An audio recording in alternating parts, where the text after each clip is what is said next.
안녕하십니까. 혼란한 정치 시사의 술을 술술 풀어보는 송국근의 혼술 10월 13일 목요일 늦은 시간에 인사드립니다. 자, 전 국민의힘 대표 이준석, 이준석이 일으킨 소동이 마침내 끝날 것 같습니다. 끝나게 됐습니다. 지금 두 번 철퇴를 맞았죠. 한 번은 법원으로부터 본인이 신청한 가처분, 이 정진석 비대위의 직무를 정지시키고자 했던 그 가처분 신청이 기각되거나 각하돼서 법원에서 철퇴를 한 번 맞았습니다. 자, 두 번째 철퇴는 같은 날, 10월 6일이죠. 같은 날, 심야에 당 윤리위가 열려서, 당원권 정지 1년을 추가 징계를 했습니다. 그래서, 사실상, 제명이나 다름없는 그런 효과를 받아서, 두 번째 철퇴를 맞았습니다. 이 첫 번째, 두 번째 철퇴에 대해서 이준석은 계속 어떻게 대처를 할지를 수기를 해왔죠. 오늘까지 계속 그런 보도가 나왔습니다. 가처분 신청이 기각된 데 대해서는 고등법원에 항고를 하는 방안, 이의 제기를 하는 이런 것을 만지작거리고 있다. 그런 보도가 나왔고, 또 당윤리위원회의 그 추가 징계에 대해서도 또 가처분 신청을 낸다. 이런 이야기들이 나오고 있는 와중에 경찰에서 수사 결과가 지금 흘러나왔습니다. 아직 발표된 건 아닙니다. 발표된 건 아니지만 모든 이 언론이 다 확인을 했습니다. 그래서 경찰에서 지금 두 가지가 남아 있었는데 무고 혐의, 그리고 증거인멸 교사가 있었는데 무고 혐의에 대해서 기소 의견으로 검찰에 송치하기로 결론이 났습니다. 곧 이제 이 송치 이유서가 또 공개가 될 텐데 아직 공식 발표는 안 했습니다. 공개가 되고 또 수사 결과를 발표를 하면은 더 구체적인 어떻게 보면은 이준석의 이준석의 정체를 적나라하게 드러내는 그런 내용들이 포함될 가능성이 높습니다. 지금까지 나온 것을 보면은 그전에 성접대와 관련해서 성매매 방지 특별법 그리고 알선수재 이것은 공소시효가 지나서 불송치를 했지만 지금 이 무고죄가 기소 의견으로 송치가 되면은 이 팩트 자체 성접대가 있었는지 없었는지 그것은 적시를 하게 돼 있죠. 그래서 지금 송치 이유서가 나오면은 얼마나 적나라하게 그 사안이 밝혀질지도 지금 관심입니다. 이준석은 일단 발뺌을 하고 있지만 그것이 나오면은 여론이 확 바뀔 수가 있습니다. 그리고 국민의힘 윤리규정 22조에는 이런 게 있습니다. 기소와 동시에 당원이 기소와 동시에 이 각종 경선에 대한 피선거권이 박탈되고 어떤 공모, 그러니까 그 당협위원장이나 공천이나 이런 공모에 대한 업무 자격도 정지됩니다. 공천 신청조차 할 수가 없게 되죠. 이 사실상 제명인데 이 제명이 혐의에 성범죄 그리고 파렴치 범죄, 부정부패 범죄 이런 것이 들어갑니다. 지금 무고죄로 기소가 되더라도 그 무고죄를 저지른 이유가 성매매와 관련된 것이라면은 당연히 성범죄가 되는 것이죠. 파렴치도 되는 겁니다. 부정부패도 되죠. 알선수재가 있었으니까. 자, 그래서 일단 이준석은 지금 1년 6개월 내후년 2월까지지만은 그것과 상관없이 대법원 판결이 나올 때까지 무조건 아무것도 할 수가 없는 겁니다. 사실상 퇴출이죠. 그리고 형이 확정이 되는 순간에 탈당 권유 이상의 징계를 받게 됩니다. 탈당 권유는 사실상 제명이죠. 그리고 탈당 권유 다음에 제명이 있는데 탈당 권유를 받고 열흘 이내에 탈당 안 하면 제명됩니다. 자, 그래서 결국 이제 이준석은 윤리위원회에서 굳이 그때 제명을 할 필요가 없이 이 경찰에 의해서 수사 당국에 의해서 또 기소가 돼서 또 법원의 판결로 제명이 되는 그런 처지에 놓였습니다. 어쨌든 이렇게 되면은 그 정진석 비대위, 오늘 비대위원 정진석 위원장이 또 보수의 텃밭인 대구 경북을 찾았죠. TK에 가서 또 새로운 각오를 다졌는데, 이준석 소동은 이제 끝나고, 국민의힘이 여당으로서의 제 모습을 갖추게 되는, 그런 절차를 남겨두게 됐습니다. 오늘 일단 기사들을 정리를 해보면은, 이준석에 대한 성상납 의혹을 수사하고 있던 경찰이 무고 혐의에 대해서 기소 의견으로 송치하기로 결정한 것으로 확인이 됐다. 성상납 의혹을 처음에 폭로한 가로세로 연구소, 가세연이죠. 그 가세연을 허위 고소했다고 경찰이 판단한 것으로 사실상 성상납 의혹의 실체가 있다고 본 것이다.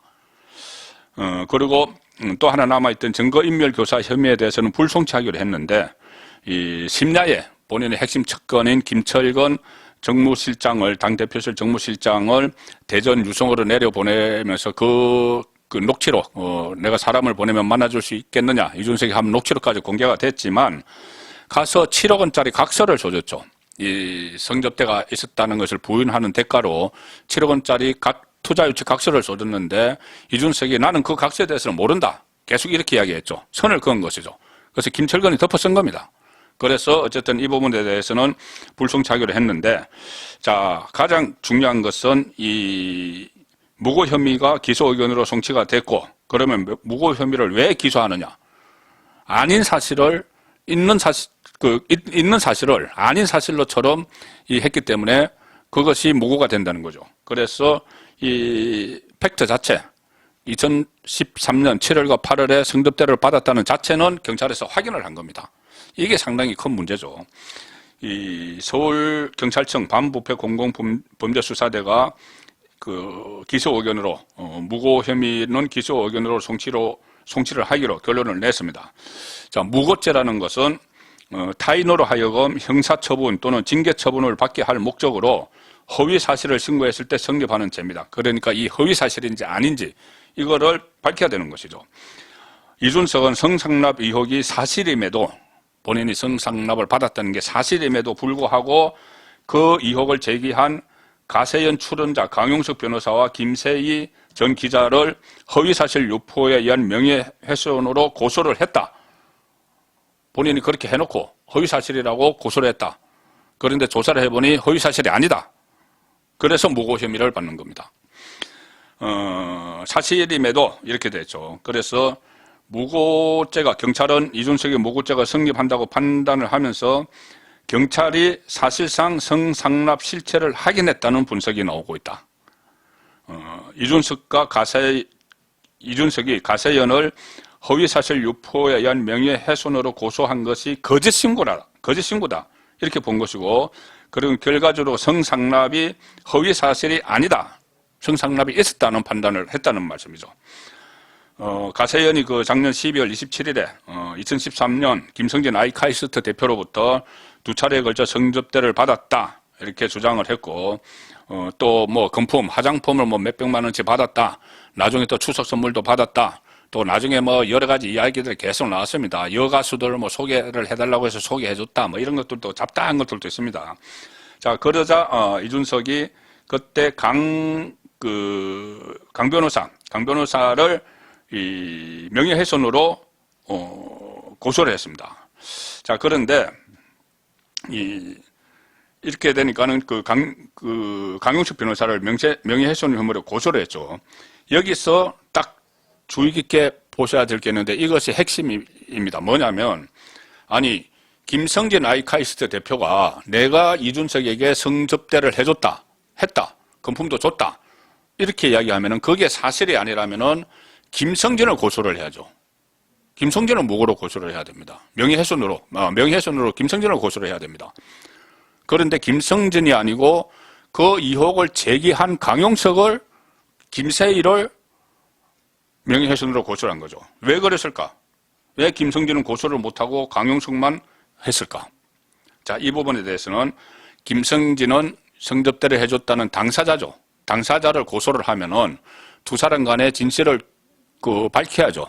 누구 말이 맞는지. 이 김성진은 성접대를 해줬다. 강용석은 안 받았다. 그건 두 사람이 대질신문을 하겠죠. 대질신문을 하면은 만약에 대질신문을 하면서 이 김성진이 가지고 있던 성접대를 하면서 가지고 있던 여러 가지 뭐 영수증을 비롯해서 여러 가지 자료들이 있겠죠.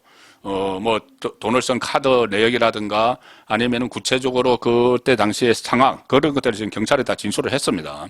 그것들을 들이밀면은 이준석은 꼼짝을 못하게 되고 더구나 서로 말에 안 맞으면은 거짓말 탐지기까지 동원을 한다고 합니다. 그래서 자기에게 성접대를 해줬다는 김성진은 차마 고소하지 못하고 불리하니까 그냥 강용석, 그 주장을 한 강용석을 고소를 하면서 이 사람이 거짓말하고 있어. 뭐 이렇게 여론전을 펼쳤지만 강용석에 대한 무고, 강신업 변호사가 무고를 걸었죠. 김성진의 그 변호사. 그 무고가 걸릴 줄은 몰랐을 수도 있습니다. 그리고 그 무고가 만약에 걸리더라도 그것을 규명을 하는데, 수사 규명하는 데는 전제 조건이 성접대가 있었는지 없었는지를 밝힌다. 이것까지는 생각을 못하고 김성진은 차마 고소하지 못하고 이 문제를 제기한 강용석을 고소를 했다가 이런 부메랑을 또 맞은 것이죠. 일종의 잔머리를 쓰다가 잔수를 쓰다가 걸린 겁니다. 성접대를 제공했다고 주장하는 김성진 대표 쪽의 변호인 강신업 변호사가 지난 8월 4일에 이준석을 무고 혐의로 맞 고발했습니다. 고소가 아니죠. 본인 일이 아니기 때문에 강용석과 관련됐고 본인은 제3자적 입장이기 때문에 고발을 한 겁니다. 그리고 오늘 강신업 그 변호사는 무고 혐의가 인정된다는 것은 성접대 사실이 있다는 걸 확인해 준 것이다. 이렇게 이야기했습니다. 이래서 일단 경찰 수사는 마무리가 될 텐데 9월 20일에 공소시효가 임박한 그 알선수재, 특정범죄가중처벌법 등에 관한 법률 위반, 알선수재, 또 성접대, 이 성매매 이런 것은 증거 불충분으로 불송치 그 혐의 등에 대해서는 이 불송치 결정을 내리면서 이 성매매 그 증거 불충분은 그 알선수재고 성매매 처벌법 위반 혐의에 대해서는 이준석 전 대표의 성접대 여부를 직접 판단하지 않고 공소시효 만료를 이유로 공소권 없음 이렇게 처분을 내렸다. 그때까지는 이 성접대가 있었는지 없었는지 그것은 핵심적으로 파악을 하지 않았다는 이야기입니다. 일단 공소시효가 지나버렸기 때문에. 그런데 공소시효가 남은 정경밀 교사와 무고죄를 수사하면서 이 부분을 팩트 자체를 집중적으로 들여다봤죠. 그런데 이준석은 마치 공소시효 만료 이런 것 때문에 송치하지 못한 부분을 놓고 왜 이 성접대 같은 것은 불송치했는데 이건 송치를 하느냐 이렇게 또 터집을 잡고 있는 상황입니다. 이런 말을 했네요. 오늘 페이스북에 글을 올려서 무슨 여러분이 의문을 가지는 일은 없었다. 이렇게 송치 혐의를 거듭 부인을 했고 저는 2013년의 일과 관련해 제기된 의혹에 모두 단호히 부인하지만 이와 관련된 자료를 갖고 있지 않다. 본인이 자료를 갖고 있지 않다서 억울하게 당한다는 이야기입니다. 그러한 이유로 지금 일방적으로 제3자의 진술만을 들어서 이 사건을 송치했다. 이렇게 또 버티고 있습니다. 좀 무혐의다. 나는 무혐의다. 이렇게 주장을 하는데 이 경찰에서 곧 공식 발표를 하겠죠. 수사 결과로 발표를 하겠죠. 그러면은 송치 이유서 이것이 공개가 될 겁니다. 이 송치장에 구체적으로 어떻게 성접대를 받았는지 그래서 이렇게 기소를 하게 됐는지 그것이 육하 원칙에 의해서 물증과 함께 나오겠죠. 그렇게 되면은 이준석은 지금 본인이 아무리 발뺌을 하고 있지만 여기서 벗어날 수는 없는 지경에 빠지는 것 같습니다. 서울경찰청이 이렇게도 이야기했죠. 지금 철저히 수사를 했고 심지어 김성진과 대질할 필요도 없을 정도다. 김성진이 제출한 여러 가지 증거들이 다 확보가 됐다는 이야기입니다. 그리고 이런 이야기를 했습니다. 서울경찰청에서 성상납 의혹의 사실 여부와 관련해서는 성상납 의혹은 이번 수사의 전제된 사실이므로 수사 결과에 따라 유추할 수 있을 것이다. 자, 무고죄의 전제가 되는 사실이니까 수사 결과에 따라서 유추할 수가 있을 것이다. 수사 결과가 죄가 있다고 해서 기소 혐의로 검찰에 송치를 했기 때문에 전제된 내용이 있다는 이야기죠. 성접대가 있었다는 이야기를 확실히 한 겁니다. 자, 그래서 결국은 이준석은 3연속 그 철퇴를 맞아서 이제 정치 생명이 마감되는 단계에 와 있는데 20대의 이준석 그때면 그 2013년이면 10년 전에 20대죠. 불과 20대의 이준석이 박근혜 키저로 등장을 해서 박근혜 정부 초기에 호가호위하면서 성접대를 받고 금품을 받고 이렇게 했던 인물이 지금 30대 중반에 어쩌다 역선택에 의해서 국민의힘 대표가 되고 그 전에 또 박근혜 정부가 부패했다고 탄핵하는데 쫓아다닌 본인이 그 부패를 앞장서서 저질러 놓고는 부패했다고 탄핵한다고 쫓아다닌 그런 일들 또 대표 경선 과정에서 탄핵에 대해서 후회하지 않는다고 했던 그런 일들 그리고 이 대표가 되고 나서 소동을 벌이면서 그러니까 국민의힘 안에서 당 대표가 큰 부담을 주는 이런 점들을 모두 감안을 하면은 도덕적으로나 정치적으로나 이준석의 정치 생명은 거의 끝나는 단계가 아닌가 그렇게 예상이 됩니다. 물론 나중에 세월이 뭐 한 10년 또 20년 흘러서 또 어떤 명분으로 가지고 등장할지 모르지만은 그때 이를 뭐 또 까마득히 이전 듯이 나타날지 모르지만은 그래도 이 기소가 되고 또 판결이 나오고 하면은 그것은 언제까지나 이준석의 주홍 글씨로 남기 때문에 뭐 청년 정치, 뭐 젊은 정치, 새 정치 이런 것을 이야기하기에는 조금 무리가 있을 듯 싶습니다. 앞으로 영원한 주홍 글씨로 남겠죠. 송국근의 혼술이었습니다.